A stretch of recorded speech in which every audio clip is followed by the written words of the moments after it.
கிச்சிலிருந்து நூக்கல் பொரியல் பண்ணி காமிக்க போகிறேன். வாங்க எப்படி செய்யலான்னு பார்க்கலாம். அதுக்கு நான் ஒரு நூக்கல் எடுத்து வச்சுருக்கேன். 200 கிராம் நூக்கல் ஒன்று எடுத்து வச்சுருக்கேன். ஒரு பெரிய வெங்காயம், ஒரு கட்டி பூண்டு, சின்ன கட்டி பூண்டு, ஒரு பச்சை மிளகா, ஒரு கருவேப்பிலை கொத்து, ஒரு 2 டேபிள் ஸ்பூன் தேங்காய்.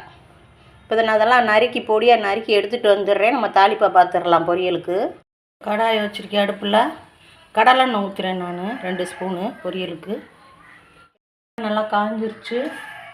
கடுகு 1/2 ஸ்பூன் போடுறேன். பொரியட்டும். கடுகு நல்லா பொரியுது. உளுந்தம்பருப்பு 1/2 ஸ்பூன் போட்டிருக்கேன். ஒரு பிஞ்சு சீரகம், ஒரு பிஞ்சு சோம்பு போட்டுட்டு நம்ம வெங்காயம், பச்சை மிளகா, கருவேப்பிலை சேர்த்து வச்சுருக்கோம். இது நல்லா வதக்கிடுவோம். கண்ணாடி பதத்துக்கு வந்துருச்சு. போதும். நம்ம நூக்கலை சேர்த்து விட்ருவோம். வெள்ளைப்பூடு நூக்கலையும் வெள்ளைப்பூடு சேர்த்துருக்கேன்.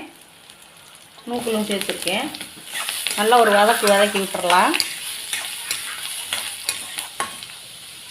தேவையான அளவு உப்பு சேர்த்து விட்டுக்கலாம். பொரியலுக்கு கல்லுப்பு தான் சேர்க்குறேன். தண்ணி தெளிக்கிறேன் நான். ஒரு மூடி போட்டு மூடி வச்சிடலாம். வேகட்டும். பாருங்க நல்லா வெந்துருச்சு. தண்ணியெல்லாம் வச்சிருச்சு பாருங்கள். தேங்காயை சேர்த்து விட்ருவோம். நம்ம கிண்டி விட்டுறலாம். தேங்காய் சேர்த்துட்டு ரொம்ப வதக்க வேண்டாம். சும்மா லேசாக கிண்டுனா போதும். அடுப்பு ஆஃப் பண்ணிட்டேன்.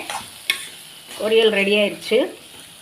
இன்றைக்கி கிச்சிலிருந்து நூக்கல் வச்சு ஒரு பொரியல் பண்ணி காமிச்சிருக்கேன். இந்த சுகர் பேஷண்ட்டெல்லாம் வாரத்துக்கு 2 தடவை இந்த மாதிரி பொரியல் பண்ணி சாப்பிடுங்க. இல்லை சாம்பாரில் போட்டு சாப்பிடுங்க. சுகர் அளவு கம்மியாகும் உங்களுக்கு. செஞ்சு பாருங்கள் அதேமாரி.